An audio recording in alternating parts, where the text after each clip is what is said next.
Bismillah. Assalamualaikum warahmatullahi wabarakatuh. Alhamdulillahi rabbil alamin. Wassalatu wassalamu ala asyrafil anbiya'i wal mursalin. Nabina Muhammadin wa ala alihi wa sahbihi ajma'in. Amma ba'd. Usikum wa iyaya bitaqwallah. Faqad fazal muttaqun. Ayol ikhwah wal akhwat, azani Allah wa iyyakum ajma'in. Alhamdulillah, puji syukur kehadirat Allah Subhanahu wa taala di mana pada kesempatan ba'da subuh atau pagi hari ini kembali Allah Subhanahu wa taala masih memberikan kepada kita kesempatan dan juga kesehatan sehingga kita bisa bertemu kembali dalam kuliah online, ya. Kuliah Tib Nabawi kita secara online. Mudah-mudahan pertemuan pagi hari ini membawa faidah dan manfaat yang banyak bagi kita semuanya. Ikhwan wal akhwat, teman-teman semuanya, pagi ini kita akan melanjutkan kajian dengan tema penyakit kanker. Penyakit kanker, ya. Saya yakin bahwa teman-teman, ikhwan wal akhwat semuanya sudah sering mendengar tentang bagaimana penanganan dan juga seperti apa gejala yang terjadi manakala orang terserang penyakit kanker ini, lalu bagaimana solusi secara alaminya dan sinergi bekamnya.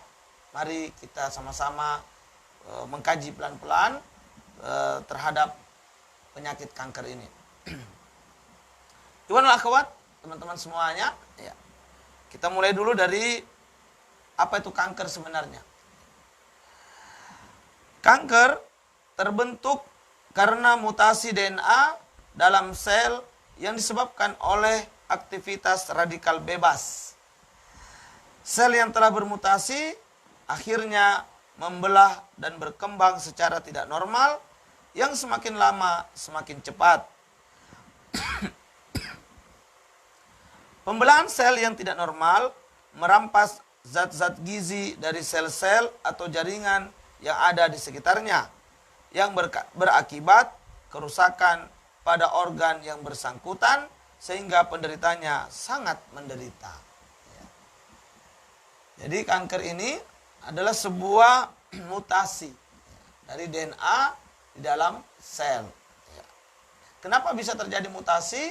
Ini dikarenakan aktivitas radikal bebas, ya.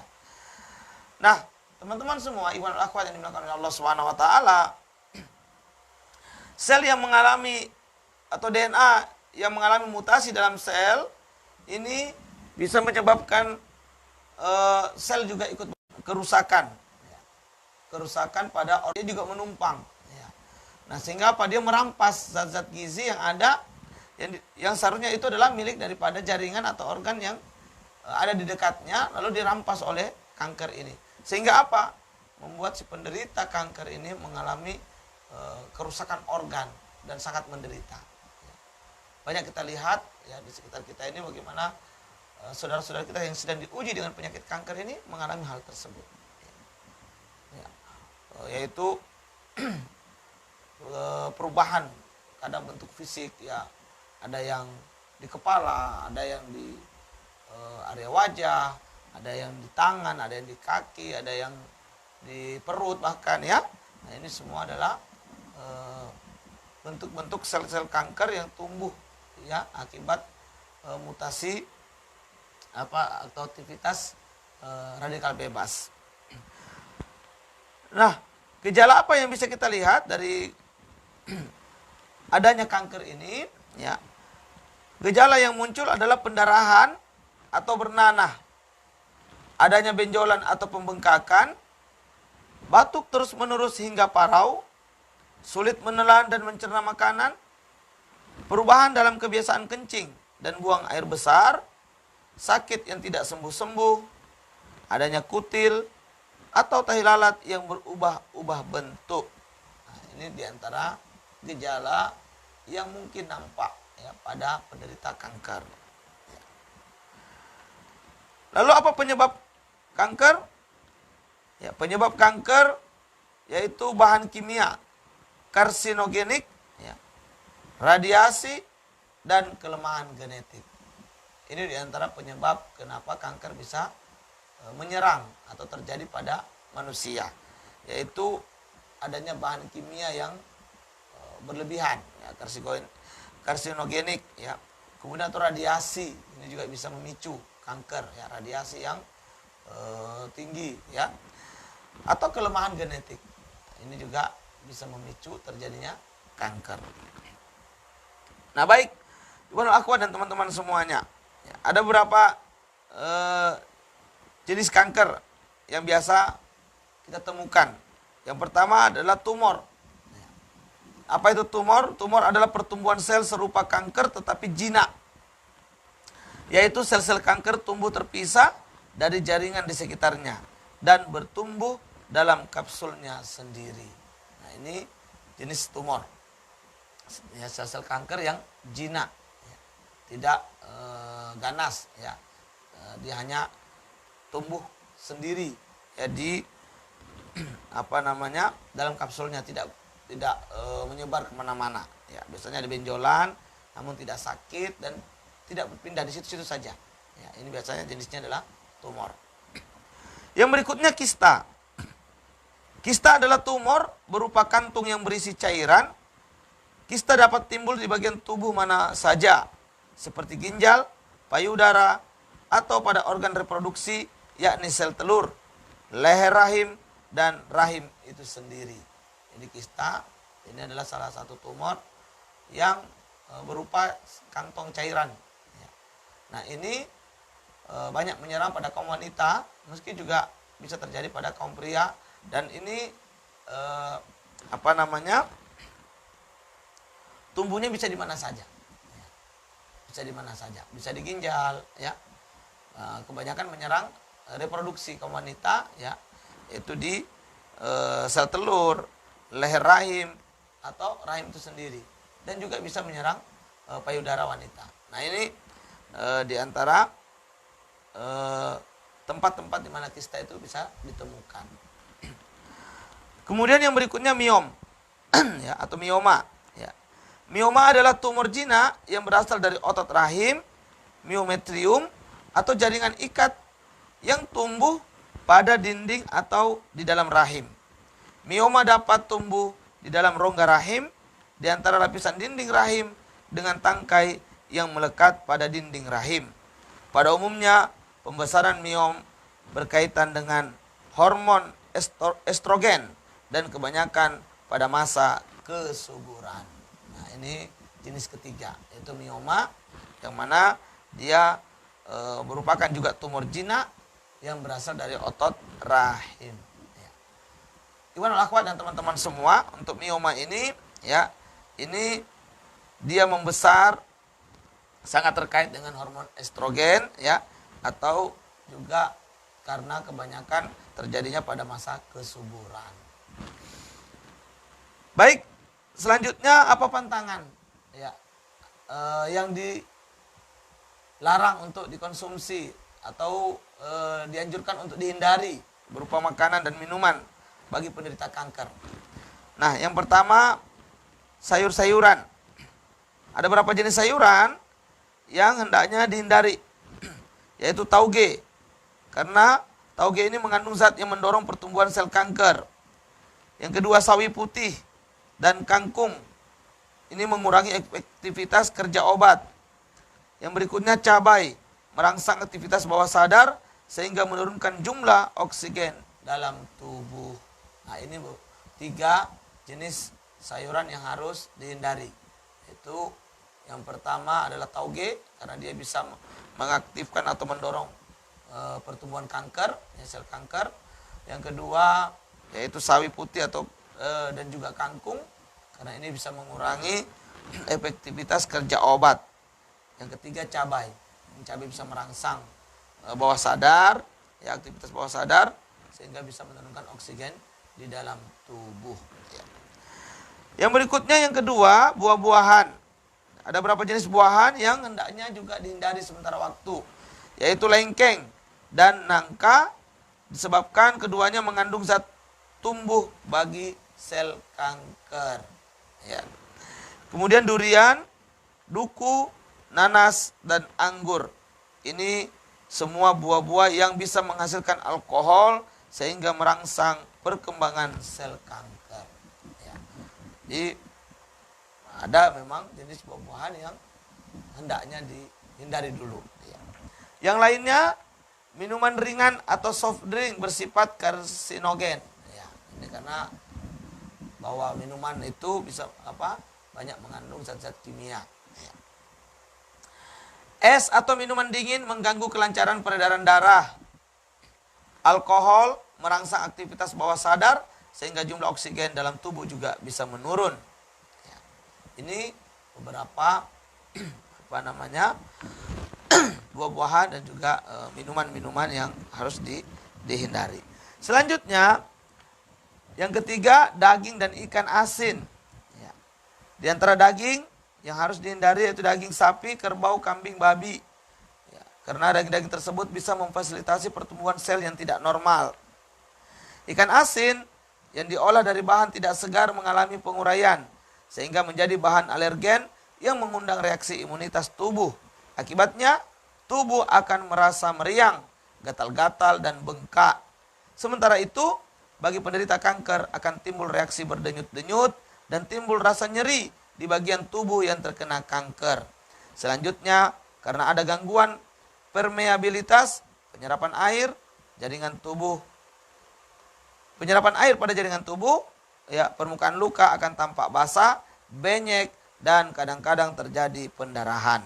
Yang lebih memprihatinkan, beberapa produsen pengolah ikan sering menambahkan formalin atau bahan pengawet mayat, bukan pengawet makanan.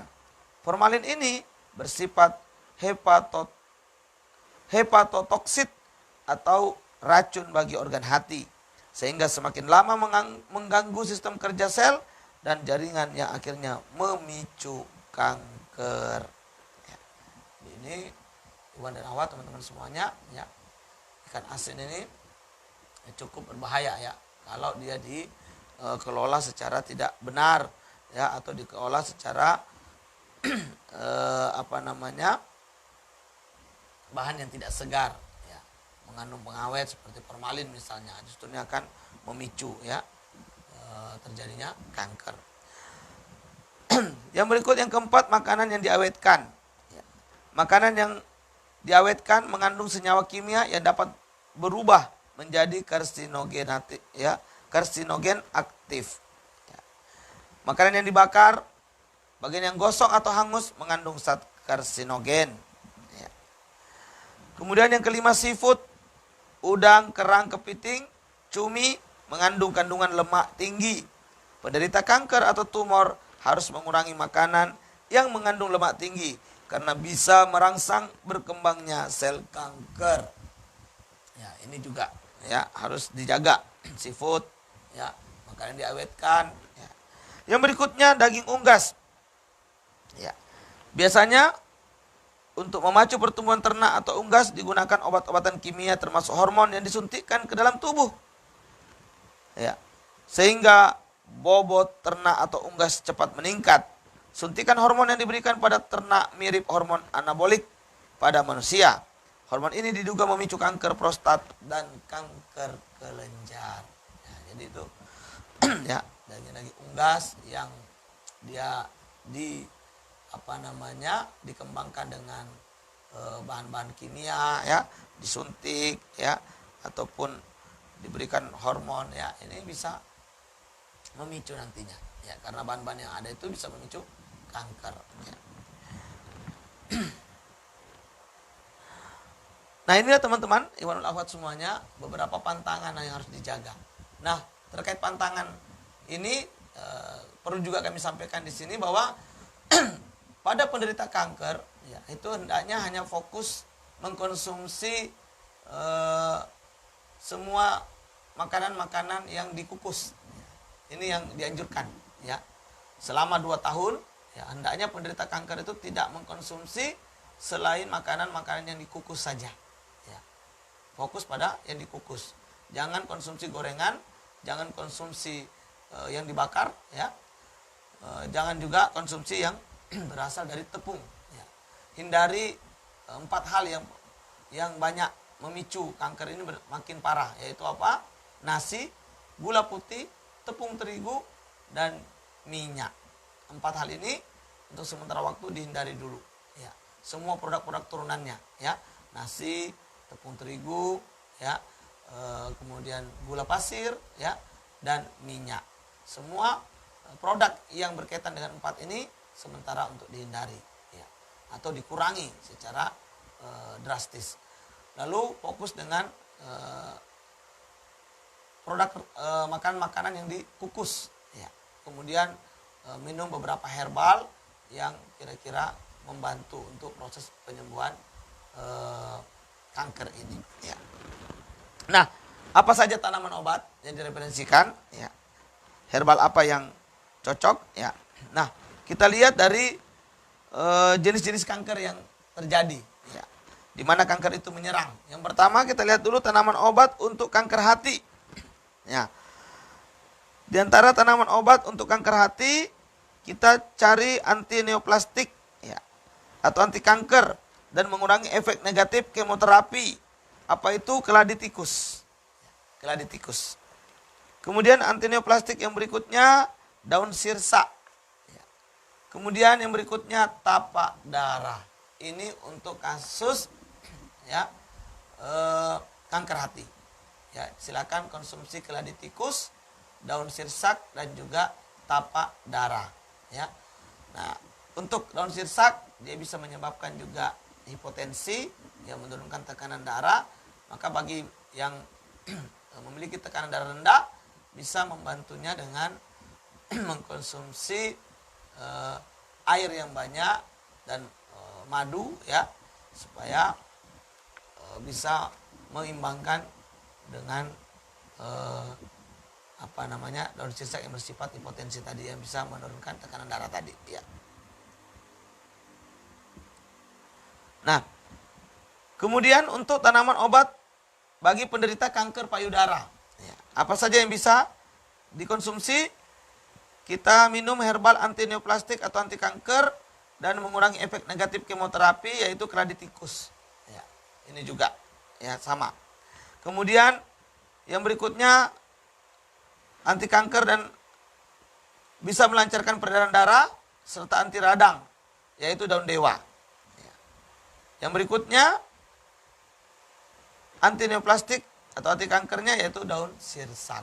Nah, ini juga bagus untuk dikonsumsi pada penderita kanker payudara, yaitu saya ulangi lagi, keladi tikus, daun dewa, dan kemudian daun sirsak. Tanaman obat untuk kanker otak, ya, kita berikan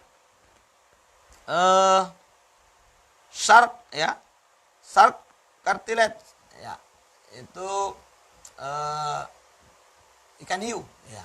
Ini sangat baik untuk penderita kanker otak. Kemudian daun sirsa dan sarang semut. Daun sirsa dan sarang semut. Jadi ikan hiu, ya, ada yang sudah dalam bentuk kapsul yang sudah diekstrakkan, ya. Kemudian daun sirsa dan sarang semut untuk penderita kanker otak. Kemudian untuk penderita kanker rahim, yaitu berikan keladi tikus, ya. Kemudian bidara upas dan daun sirsa, ya. Ini untuk penderita kanker rahim, ya, keladi tikus, bidara upas, dan daun sirsa. Kemudian untuk herbal bagi penderita kista, yang pertama bidara upas, yang kedua jombang, yang ketiga kunir putih. Nah, ini juga bisa, ya, dikonsumsi untuk penderita kista, bidara upas, jombang, dan kunir putih. Untuk kanker prostat, ciplukan, daun sendok, dan shark cartilage, ya, ikan hiu tadi, ya. Kemudian untuk tumor, ya, jombang, bidara upas, dan keladi tikus. Ya, Jombang, bidara upas, dan keladi tikus. Selanjutnya untuk tanaman obat bagi penderita kanker darah. Ya, kanker darah atau leukemia. Kompre, ya. Kemudian keladi tikus, daun dewa, rumput mutiara, sambiloto, dan meniran. Ini untuk kasus leukemia. Saya ulangi lagi. Kompre, keladi tikus, daun dewa, rumput mutiara, sambiloto, dan meniran. Jangan lupa juga untuk penderita leukemia ini bisa dibantu dengan susu kambing murni. Ya, susu kambing murni. Ini sangat baik untuk penderita leukemia. Itulah teman-teman, ikhwanul akhwat semuanya, ya. Beberapa jenis tanaman herbal bagi penderita kanker sesuai letak kankernya, ya, di mana kanker itu menyerang, ya. Di hati kah, ya, payudara kah, di otak kah, rahim kah, atau di darah dan prostat. Ya, ini semua bisa ditangani. Kista kadia atau tumor, maka herbal-herbal yang kita sebutkan tadi bisa menjadi solusinya. Selanjutnya, bisakah penderita kanker ini diterapi dengan sinergi bekam? Jawabannya bisa. Ya, untuk terapi bekam, ya, pada penderita kanker misalnya payudara, maka bisa diambil pada kahil dan akdainnya. Ya, kahil dan akdain. Ya. Kemudian untuk kanker otak bisa juga kahil dan akdain. Ya. Kemudian begitu juga kanker rahim, kanker darah, ya, semua bisa diambil pada titik kahil dan akdain. Kenapa pada titik ini? Karena titik inilah titik yang sangat penting, ya. Titik kahil ini sebagaimana kita sebutkan pada pertemuan-pertemuan sebelumnya adalah titik simpang 4, di mana disebutkan dalam riwayat-riwayat ada 70 penyakit lebih yang bisa ditarik dari titik kahil ini. Kemudian titik akdain ini untuk melancarkan peredaran darah, ya, yang ada di tubuh kita dari jantung ke kepala dan sebaliknya, ya. Ini sangat membantu untuk proses kelancaran pada sirkulasi darah pada penderita kanker. Kemudian untuk kista ditambahkan dengan titik di bagian pinggang, ya. Di bawah belikat 7 jari, kiri kanan dari ruas tulang belakang, kemudian di pinggang kiri kanan juga, dan 2 lagi di bawah di pinggang di bawah pusat, ini juga kiri kanan, ya, dari ruas tulang belakang. Ya.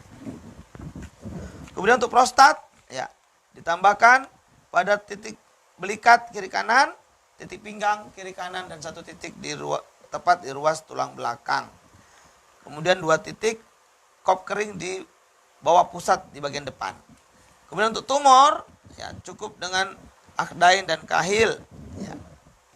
Inilah titik-titik yang kiranya bisa diperbantukan pada kasus kanker, ya, baik itu payudara, kanker otak, kanker rahim maupun kanker darah, yang utamanya adalah pada titik kahil dan akdain, dan ditambahkan beberapa titik yang memungkinkan yang terdekat pada kanker itu, ya, 3 atau 5 jari dari kanker tersebut, ya, diambil titik-titik di sekitar situ untuk membantunya.